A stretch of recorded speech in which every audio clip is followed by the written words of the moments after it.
Sir, मैं इस तिजोरी को खोल सकता हूँ, बस एक मौका दे दीजिए। ये बच्चा यहाँ कैसे आया? पूरा म्यूजियम ठहर गया। अमेरिका से आया बड़ा टेक्नीशियन भी हंस पड़ा। ये तिजोरी मुझ जैसे महान टेक्नीशियन से नहीं खुला। तू इसको क्या खोलेगा बे? जा, अगर तूने इसे खोल दिया, वह बोला, तो मैं तुझे 1 करोड़ दूंगा। हंसी गूंजने लगी, कैमरे चमकने लगे Sir, और I बीच can में खड़ा open था this vault. फटे Just कपड़ों give में me एक one दुबला chance. सा गरीब This बच्चा। vault couldn't यह be तिजोरी opened by कोई a आम great तिजोरी technician नहीं। like me. 5 साल पहले एक पुराने खंडहर से इसे निकाला गया था। कहा जाता था कि इसके अंदर किसी प्राचीन राजा का खजाना है, लेकिन दिक्कत यह थी, तिजोरी खुल ही नहीं रही थी। आधुनिक मशीनें फेल हो चुकी थीं, लेजर, ड्रिल, एक्सरे सब बेकार। आखिरकार अमेरिका से एक स्पेशल टेक्नीशियन बुलाया गया, लेकिन वह भी इसे नहीं खोल पाया। लेकिन उस गरीब लड़के ने वह जो कारनामा किया, उसे देखकर अमेरिका के बबे से बबे दिग्गज भी हैरान रह गए। जानने के लिए बस आखिर तक देखते रहिए दोस्तों। आज म्यूजियम खचाखच भरा था। इतिहासकार, अधिकारी, मीडिया और कोने में खड़ा था आरव, एक सफाई कर्मचारी का बेटा। उसका पिता म्यूजियम में रात की सफाई करता था।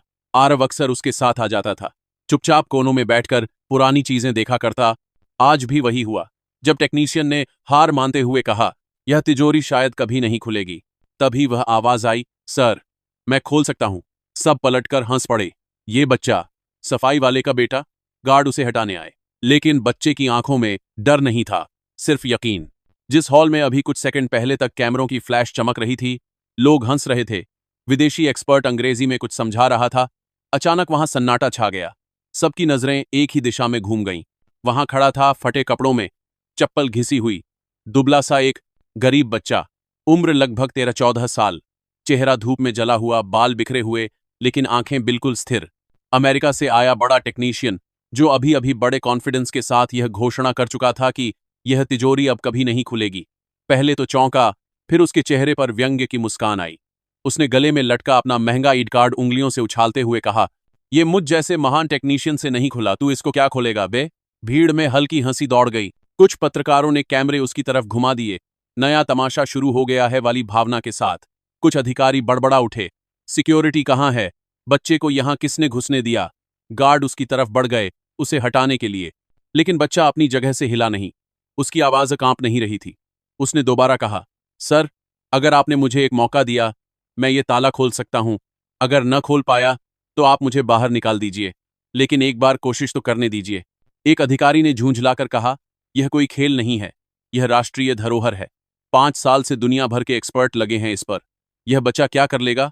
अमेरिकन टेक्नीशियन को शायद इस पूरे दृश्य में मजा आने लगा था।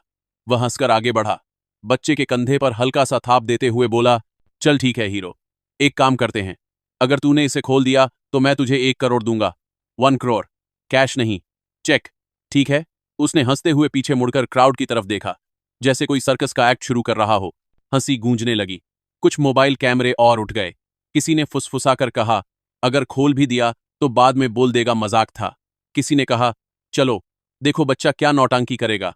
हॉल के बीच में मोटे मोटे लोहे के रेलिंग के पीछे एक विशाल काली धातु की तिजोरी रखी थी। चारों ओर लाल वेलवेट की रस्सियां, सिक्योरिटी गार्ड, सीसीटीवी कैमरे। उस तिजोरी पर पुराने राजघराने की एक निशानी उत्कीर्ण थी, एक शेर, एक तलवार, कुछ अजीब प्रतीक। यह तिजोरी कोई आम तिजोरी नहीं थी। 5 साल पहले शहर से दूर एक पुराने खंडहरनुमा महल की खुदाई के दौरान मजदूरों को जमीन के नीचे से एक भारी लोहे का बॉक्स मिला था। उसके चारों तरफ पत्थर से बनी दीवारें थीं, जैसे किसी ने जानबूझकर उसे छिपाकर रखा हो। जब उसे क्रेन से उठाकर बाहर लाया गया तो उसका वजन देखकर सब दंग रह गए। पुराने दस्तावेजों से पता चला था कि वह तिजोरी किसी प्राचीन राजा की गुप्त तिजोरी हो सकती है, जिसमें या तो खजाना होगा या कोई राज। उसे शहर के इस म्यूजियम में लाया गया। सरकार ने घोषणा की वैज्ञानिक तरीके से तिजोरी खोली जाएगी, न कि तोड़फोड़ से। अंदर जो भी होगा इतिहास की धरोहर होगा। लेकिन समस्या यह थी, तिजोरी खुल ही नहीं रही थी। उसमें कोई साधारण चाबी का छेद नहीं था, कोई कोड वाला डायल नहीं, कोई इलेक्ट्रॉनिक पैनल नहीं। बाहर से दिखता केवल मोटा काला धातु और कुछ उभरे हुए सिंबल्स। इतने साल में देश के कई टॉप लॉक एक्सपर्ट बुलाए गए। किसी ने लेजर से स्कैन किया, किसी ने अल्ट्रासोनिक मशीनें लगाईं, किसी ने एक्सरे से भीतर की झलक देखने की कोशिश की, लेकिन तिजोरी ने कोई राज नहीं खोला। ड्रिल मशीनें उसके धातु पर चलकर गर्म हो जातीं, लेकिन भीतर तक जाती नहीं थीं।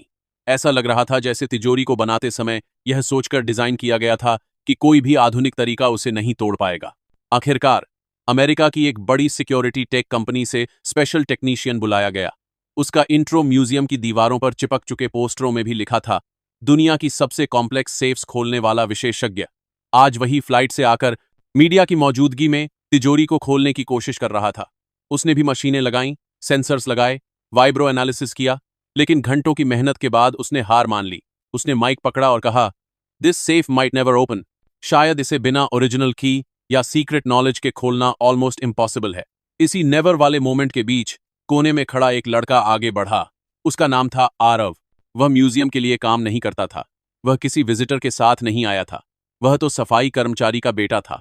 उसके पिता मोहन इस म्यूजियम की रात की सफाई करते थे। जब सब लोग चले जाते तब वह झाड़ू लेकर, मोप लेकर, डस्टबिन उठाकर हर हॉल में घूमते।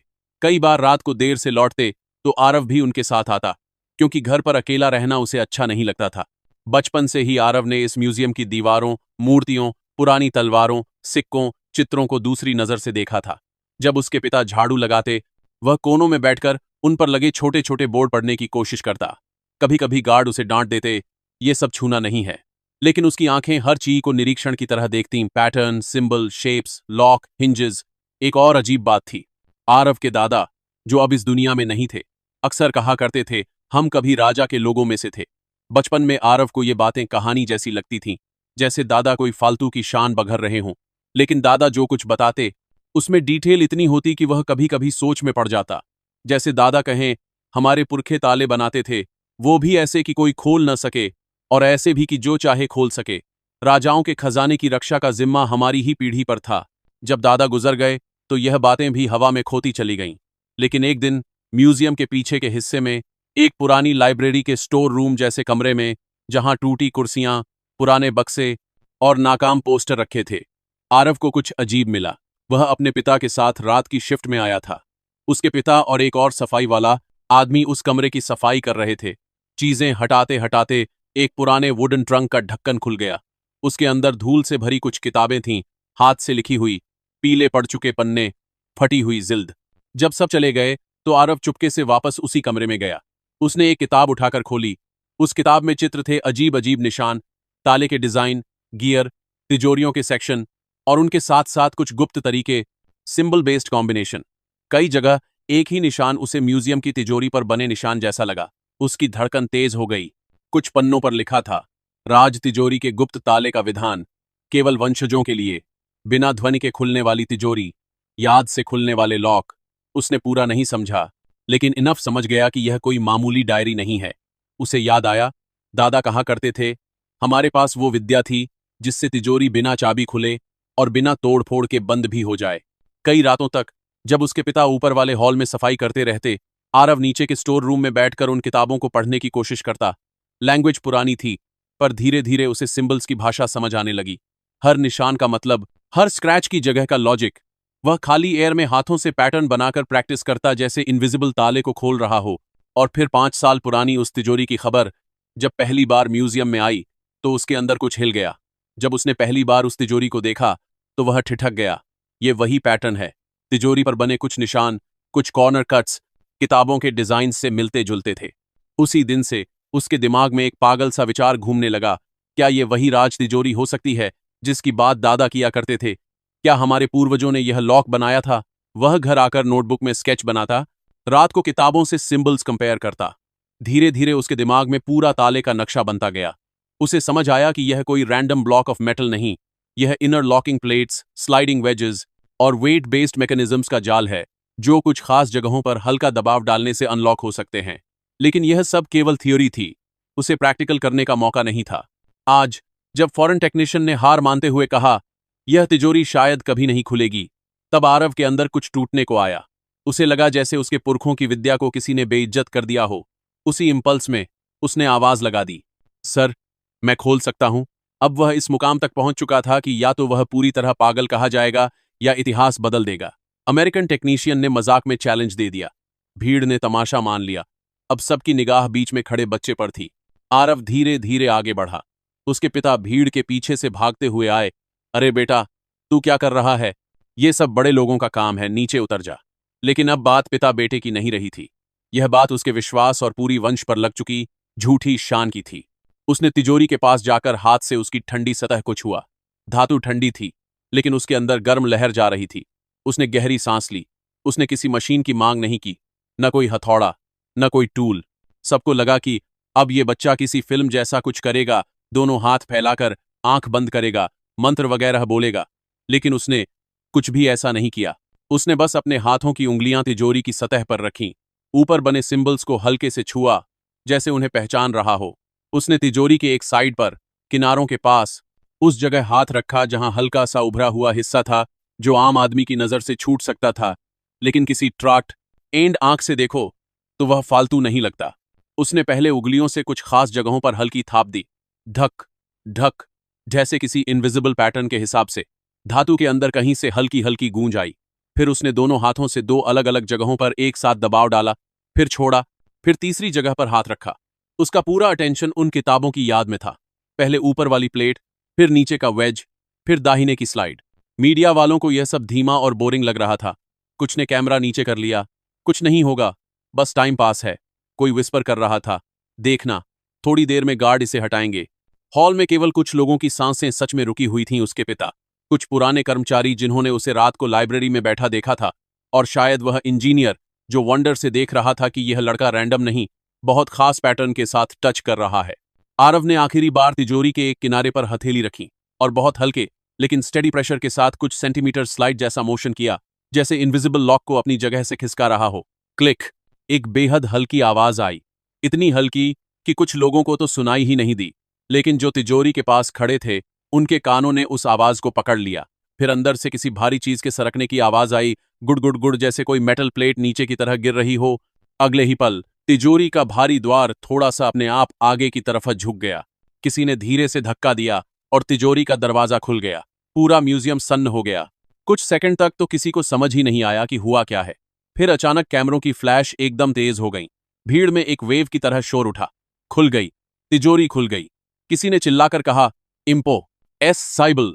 किसी ने अविश्वास में अपने सिर पर हाथ रख लिया। अमेरिकन टेक्नीशियन के चेहरे का रंग उड़ चुका था। वह तिजोरी के पास दौड़कर आया, दरवाजे के जोड़, हिंजेस, लॉक मैकेनिज्म को देखने लगा। उसने अंदर झांका, फिर बाहर देखा, फिर बच्चे की तरफ। अंदर सोना नहीं था, कोई चमकता हुआ डायमंड, कोई सोने के सिक्कों का ढेर, कोई जेवर, कुछ नहीं। अंदर थे चमड़े की पुरानी थैलियां, तांबे के cylinders, rolled up parchment, seal लगे डॉक्यूमेंट्स, राजवंश की मुहरें, कुछ दुर्लभ मुहरें और कुछ मेटालिक प्लेट्स जिन पर लिपि खुदी हुई थी। इतिहासकारों के लिए यह सोने से ज्यादा कीमती था। एक सीनियर हिस्टोरियन ने शेकी हाथों से एक डॉक्यूमेंट उठाया, उसकी राइटिंग देखी, सील देखी और भावुक होकर बैठ गए। ये तो उसी राजवंश की ओरिजिनल लैंड ट्रीटीज लग रही हैं। ये तो उस समय की असली मुहर है जिसकी सिर्फ किंवदंती बची थी। ये तो पूरी इतिहास की किताबें बदल सकती हैं। किसी ने कहा, हमने सोना खोजा था, हमें इतिहास मिल गया। अमेरिकन टेक्नीशियन, जो दुनिया भर में अपने टूल्स और कोड्स से ताले खोल चुका था, धीरे से बोला, ये असंभव है। There was no visible keyhole, no code, no combination input. How did you? Aarav ने बस इतना कहा, सर, ये ताला मशीन से नहीं, याद से खुलता है। इसे जब बनाया गया था तब उसके तरीके एक खास किताब में लिखे गए थे। मेरे दादा कहा करते थे, हमारे पूर्वज ताले बनाते थे। मुझे लगा शायद वही लोग इसे बनाते होंगे। मैंने बस वही पैटर्न अप्लाई किया जो उस पुरानी किताब में था। उसके शब्द सिंपल थे, पर उनके पीछे पीढ़ियों की नॉलेज खड़ी थी। वह सिर्फ अपनी नहीं, अपने दादा परदादा और उनकी दुनिया की बात कर रहा था, जिसे राजा के लोग कहकर भुला दिया गया था। सरकार ने तूफानी गति से प्रेस कॉन्फ्रेंस बुलाया। बच्चे को मंच पर बुला या गया। उसके फटे कपड़ों को देख कुछ लोगों ने कहा, पहले इसे अच्छे कपड़े दो। लेकिन आरव उसी कपड़े में, हल्का सा डर और गर्व एक साथ लिए, स्टेज पर खड़ा था। एक अधिकारी ने घोषणा की, आज इस बच्चे ने सिर्फ एक तिजोरी नहीं खोली, उसने हमारे इतिहास का एक बंद कमरा खोल दिया है। सरकार उसकी पढ़ाई की पूरी जिम्मेदारी लेगी। उसे स्कॉलरशिप दी जाएगी, चाहे वह इंजीनियरिंग पढ़ना चाहे। उसे गार पर बिहार की हिस्ट्री या साइंस, जो भी। और वो 1 करोड़ हॉल के कोने में खड़ा अमेरिकन टेक्नीशियन, जो अब तक थोड़े शौक में था, धीरे धीरे आगे बढ़ा। उसके हाथ में एक चेकबुक थी। उसने माइक की जरूरत नहीं महसूस की। उसने सबके सामने चेक पर अमाउंट लिखा, 1000, और बिना एक शब्द बोले वह चेक आरव की तरफ बढ़ा दिया। मैंने चैलेंज दिया था, उसने धीमी आवाज में कहा, मुझे अपना शब्द निभाना है। कभी कभी किसी कल्चर की नॉलेज, किसी भी मॉडर्न टेक्नोलॉजी से बड़ी होती है। आरव के पिता के हाथ कांप रहे थे।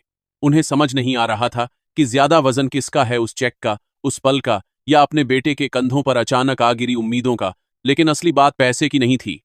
असली बात यह थी कि जिस लड़के को कल तक सफाई वाले का बेटा कहकर इग्नोर किया जाता था, आज वही नेशनल स्टेज पर खड़ा था और दुनिया भर के कैमराज उसका चेहरा कैद कर रहे थे। हर ताला ताकत से नहीं खुलता। कुछ ताले इतिहास से खुलते हैं। कुछ ताले मशीन्स नहीं, यादें खोलती हैं। कुछ ताले चाबी नहीं, सही कहानी मांगते हैं। आरव गरीब था। उसके पास ब्रांडेड स्कूल नहीं था। उसकी जेब में महंगा फोन नहीं था। उसके नाम के आगे कोई डिग्री नहीं लिखी थी।